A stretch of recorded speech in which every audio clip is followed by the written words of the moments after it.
Dear student, कैसे हो आप सब लोग। I hope you safe and happy. Then हमने हमारी जो 14 क्लास है वो आपके साथ में डिस्कस हमने कर चुकी हैं। आज हमारी जो क्लास होने वाली है वो क्लास नंबर 15 है। अगर आपने पीछे की क्लास नहीं देखी है तो आपको यहाँ पे कुछ समझ में नहीं आने वाला है, इसलिए आपको क्या करना है, पहले पीछे की क्लास को लर्न करना है। उसके बाद में ही आपको आगे के जो भी टॉपिक मैं करवा रही हूँ उसको मेरे साथ के साथ आपको लर्न कर लेने हैं, ठीक है।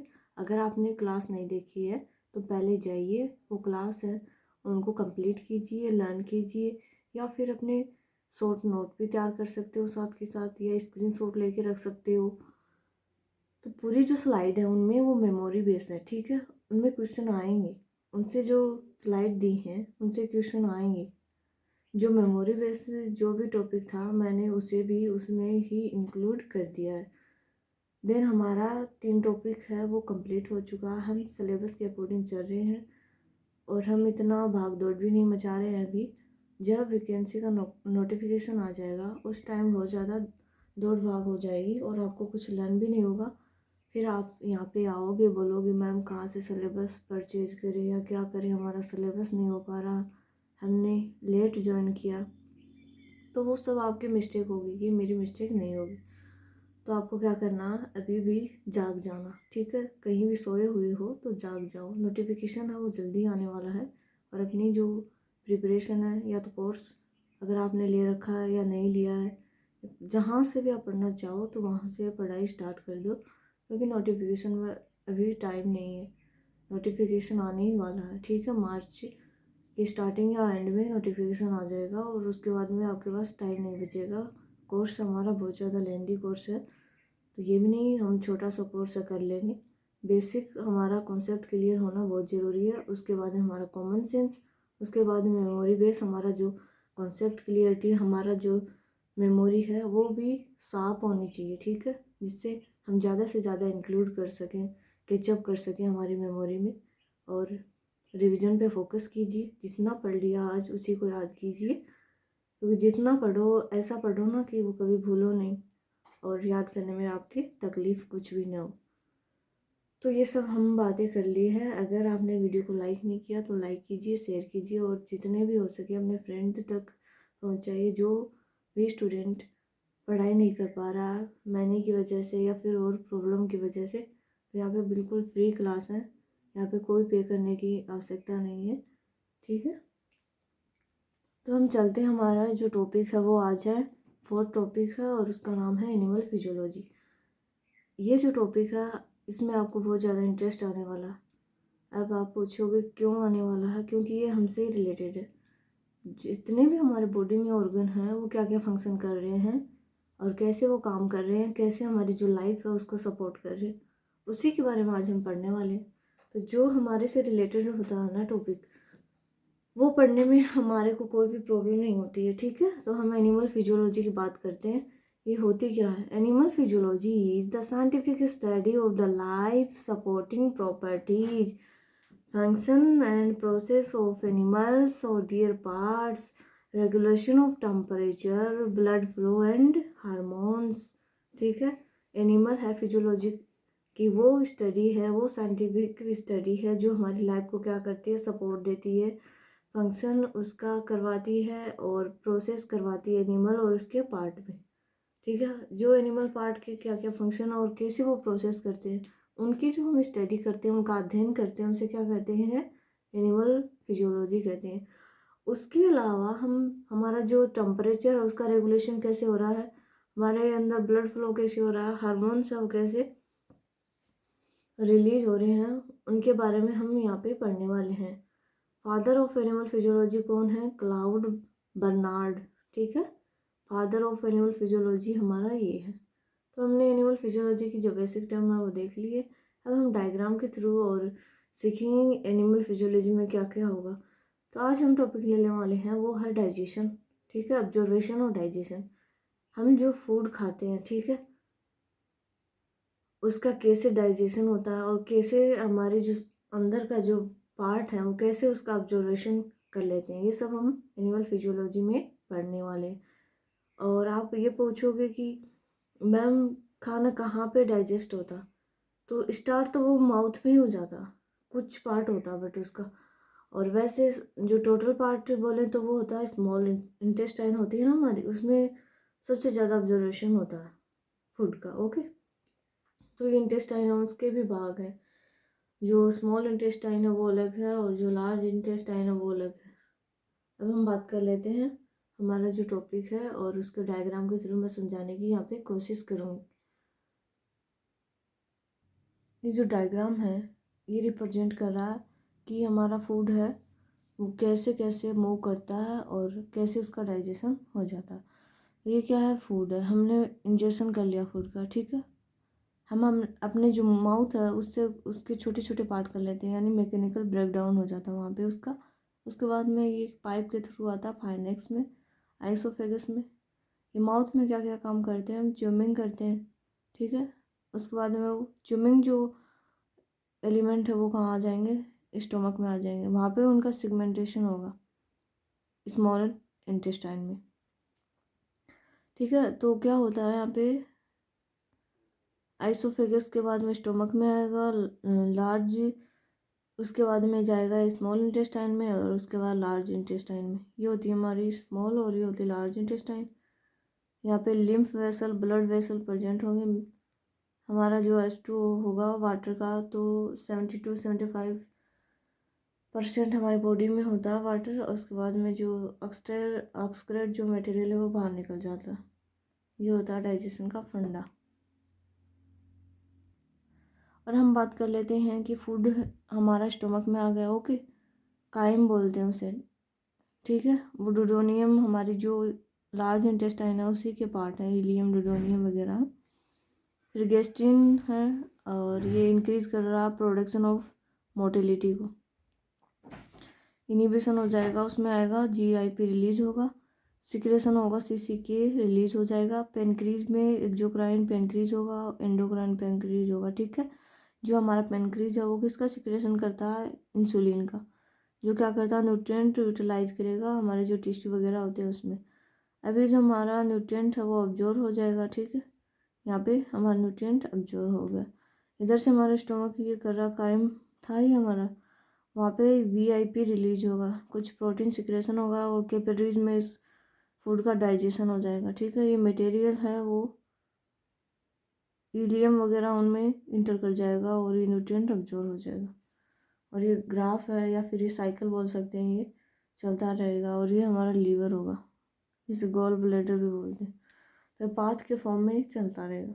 अब नेक्स्ट देखते हैं हम, ये हम बात कर रहे हैं हमारे जो ऑर्गन है, ये क्या हमारा माउथ वाला ऑर्गन है, ये स्टोमक वाला ऑर्गन है और ये पेनक्रीज वगैरह डुडोनियम और वो सिस्टम हमारा यहाँ पे क्या है, ये हमारी क्या है, केनाल है।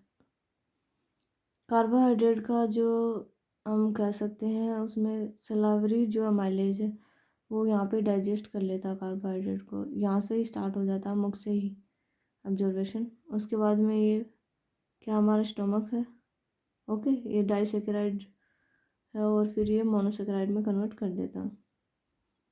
लिपिड की बात करें तो लिपिड का ऑब्जर्वेशन होगा हमारे इंटेस्टाइन में, ठीक है। और प्रोटीन का होगा हमारे पेन, ये हमारा स्टोमक है, ठीक है।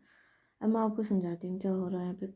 अब आपसे पूछ लिया जाए कि कार्बोहाइड्रेट का जो ऑब्जर्वेशन है, डाइजेशन कहाँ से स्टार्ट होता है, तो ये माउथ से स्टार्ट हो जाता है और पूरी तरीके से इंटेस्टाइन में जाके ये पूरा ऑब्जर्व कर लिया जाता है, ठीक है।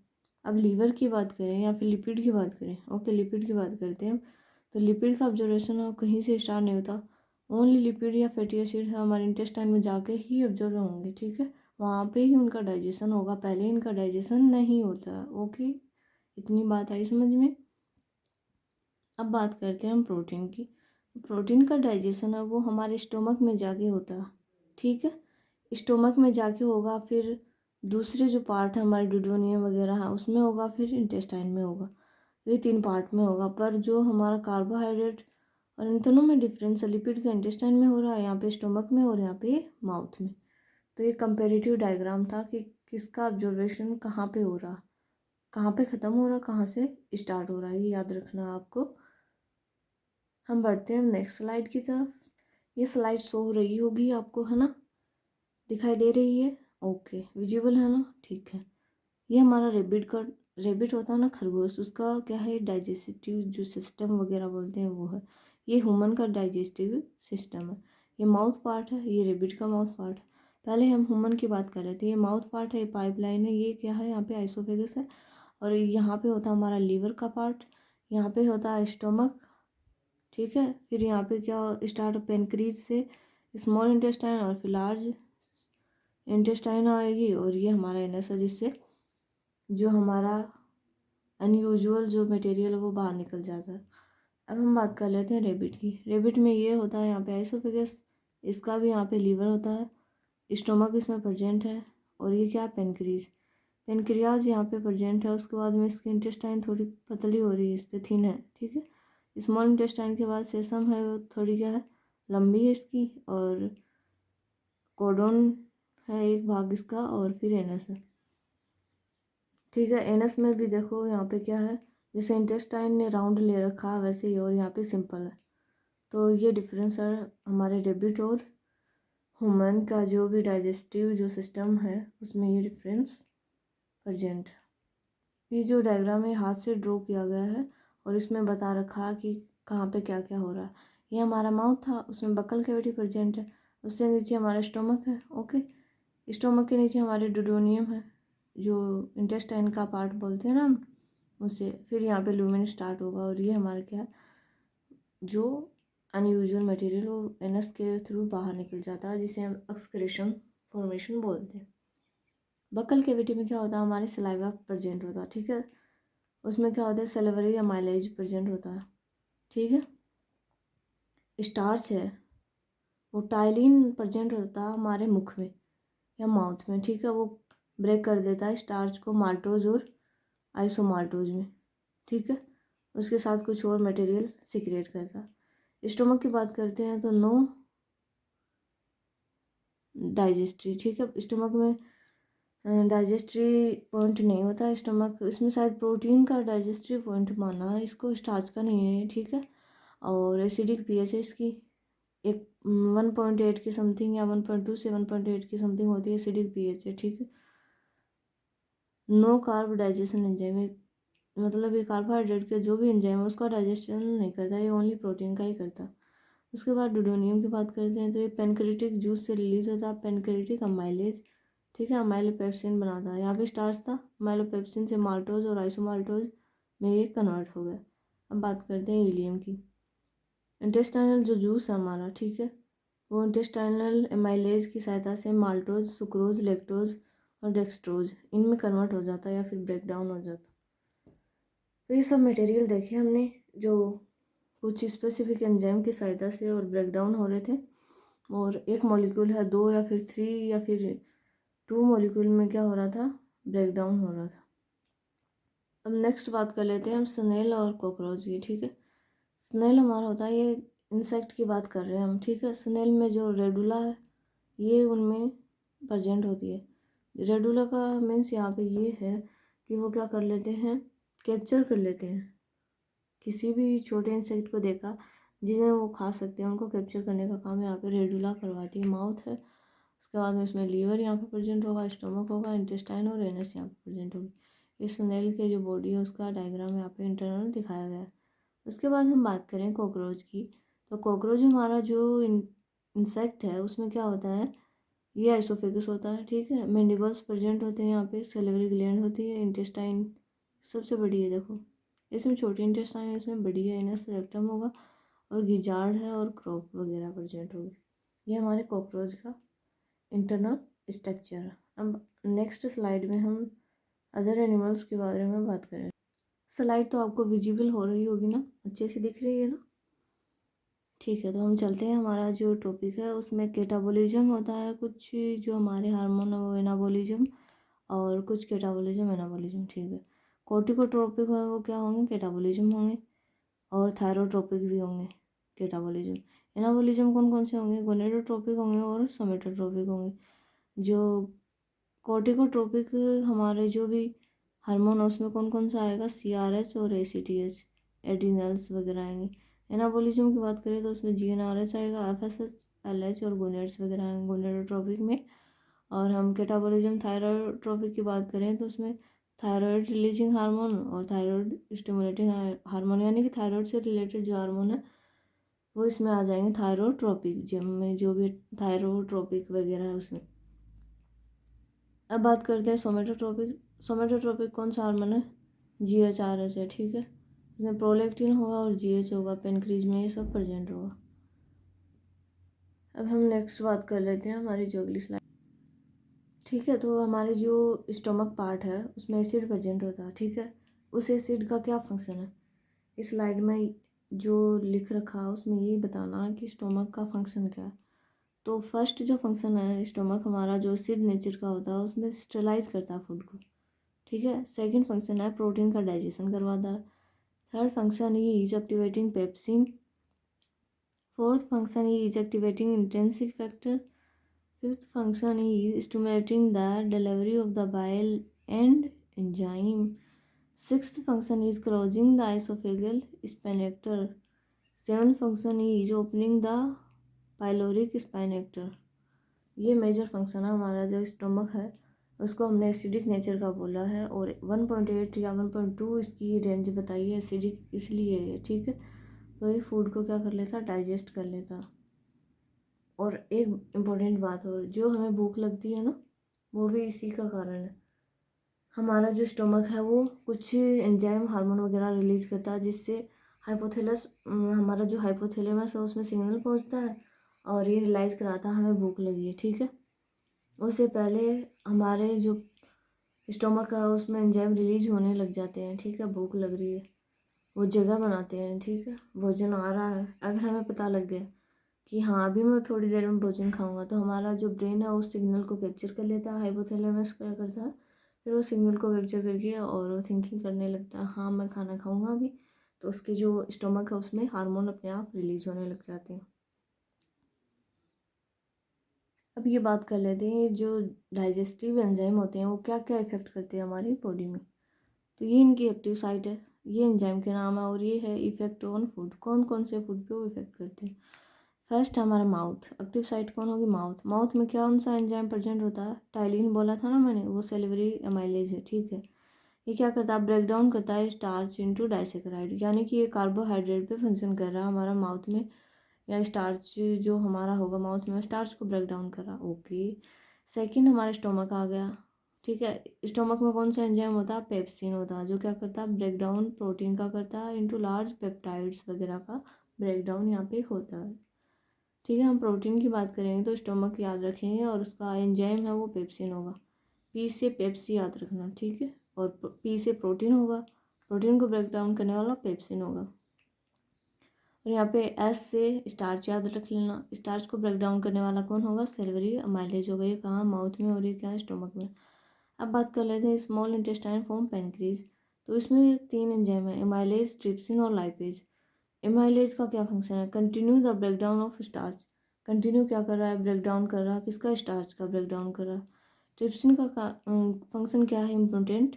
Continue the break down of protein, ये प्रोटीन का कंटिन्यू ब्रेक डाउन करता है। एमाइलेज स्टार्च का कर रहा, लाइपेज क्या कर रहा? Break down fat. क्योंकि हमारा जो फैटी एसिड थे ना, जो लिपिड की मैंने बात की है, तो उनका ऑब्जर्वेशन है इंटेस्टाइन में आके हो रहा था, तो लाइपेज है वो फैट का ऑब्जर्वेशन करा रहा है, ट्रिप्सिन प्रोटीन का, एमाइलेज स्टार्च का। ये 3 एंजाइम है स्मॉल इंटेस्टाइन में प्रेजेंट होते हैं, ये पेनक्रीज के हैं, ठीक है। ऑर्डिनरी स्मॉल इंटेस्टाइन में कौन कौन सा एंजाइम प्रेजेंट होता है? तो माल्टोज है वो ब्रेक डाउन करता है रिमेनिंग सुक्रेज डाइसेकेराइड को मोनोसेकेराइड में कन्वर्ट कर देते हैं। इनका काम है तीनों का, माल्टेज, सुक्रेज और लैक्टेज। पेप्टाइडेज क्या करता है? Break down dipeptide into amino acid. क्योंकि पेप्टाइड है वो प्रोटीन से रिलेटेड नाम है, तो ऐसे याद रखना कि डाइपेप्टाइड को ये ब्रेक डाउन कर देता है। माल्टोज, सुक्रोज, लैक्टेज वगैरह हैं, ये क्या कर रहे हैं? कार्बोहाइड्रेट का ब्रेक डाउन कर रहे हैं। डाइसेकेराइड जो कार्बोहाइड्रेट है उनको मोनोसेकेराइड में कन्वर्ट कर देते हैं। तो ये ओवरऑल जो एंजाइम थे जो इम्पोर्टेंट मैंने यहाँ पे डिस्कस कर दिए हैं, आप चाहो तो इसका स्क्रीनशॉट ले सकते हो। ये जो स्लाइड है इसमें भी ये बता रखा कि कार्बोहाइड्रेट है वो किसका ब्रेक डाउन कर रहा है और कहाँ पे ये प्रेजेंट होता है। एमाइलेज, सलाइवा वगैरह, लाइपेज है वो मैंने बता ही दिया। प्रोटीएज ये स्मॉल इंटेस्टाइन में होता है, प्रोटीन को एमिनो एसिड में तोड़ देता। कार्बोहाइड्रेट का फंक्शन क्या है, break down starch into sugar, mouth, stomach और स्मॉल इंटेस्टाइन में प्रेजेंट होगा। एमाइलेज का क्या काम है, सलाइवा को, स्टार्च को शुगर में कन्वर्ट करना। लाइपेज है वो ब्रेक डाउन करता है फैटी एसिड। प्रोटीन्स की बात कर ली हमने। कार्बोहाइड्रेट रिपीटेटिक, तो ये पीछे वाली स्लाइड में सब कुछ था। हम आगे बढ़ते हैं। इसमें एक्टिव साइट होगी, ये एंजाइम होगा और ये इफेक्ट करेगा फूड पे। एक्टिव साइट में माउथ होगा, ठीक है। माउथ में एमाइलेज होगा, alpha amylase, break down starches into the disaccharide. Stomach की बात करें तो एक्टिव साइट है एंजाइम पेप्सिन है, ये क्या करेगा, break down protein into small peptide. अब बात कर लेते हैं small intestine, release from pancreas, pancreatic amylase, trypsin, lipase, continue the break down of starch. यहाँ पे क्या होगा, break down peptides into smaller polypeptide and dipeptide. Lipase की बात करें तो break down fat. Small intestine की बात करें तो माल्टोज, सुक्रोज और लैक्टेज, यहाँ पे peptidase, convert disaccharide into monosaccharide. Peptidase क्या काम करता है, यहाँ पे ब्रेक डाउन करता है डाइपेप्टाइड इनटू अमीनो एसिड। तो इतनी बात हमने देख ली है, ठीक है। तो यहाँ पे हमारा ऑब्जर्वेशन और डाइजेशन वाला पार्ट ख़त्म हो चुका है। कुछ एंजाइम भी देख लिया हमने, अगर कुछ रह भी गया होगा कोई फंक्शन वाला एंजाइम या हार्मोन वगैरह तो मैं नेक्स्ट जो हमारा वीडियो आएगा उसमें बता देंगे। और उसके अलावा हम क्या करेंगे, ब्रीदिंग वगैरह और वो पार्ट पढ़ने वाले हैं कल। तो आपको क्या करना, वीडियो को लाइक करना, अगर अच्छा लगा तो वीडियो को शेयर ज़रूर करना, ठीक है, जिससे ज़्यादा से ज़्यादा लोगों को बेनिफिट हो सके। कोई भी मतलब कि ये जो बेनिफिट मिल रहा है इससे कोई भी रह ना जाए, ठीक है। यहाँ पे जो हमारा मकसद यही है कि कोई यहाँ से बिन देखे नहीं जाए, ठीक है। आप सभी को इसको देखना, एनालिसिस करना है, आपको क्या समझ में नहीं आ रहा, क्या टॉपिक पढ़ना है, ये सब यहाँ पे डिस्कस कर सकते हो आप बेझिझक, ठीक है। यहाँ पे कोई यहाँ पे मनी देने की आपको आवश्यकता नहीं है, बिल्कुल फ्री हमारा चैनल है। तो आपको ये सब बातें समझ में आई होगी। हमने डाइजेशन वाला पार्ट आज पूरा कर लिया है। तो हम मिलते हैं अब नेक्स्ट वीडियो में, तब तक के लिए बाय, सी यू अगेन।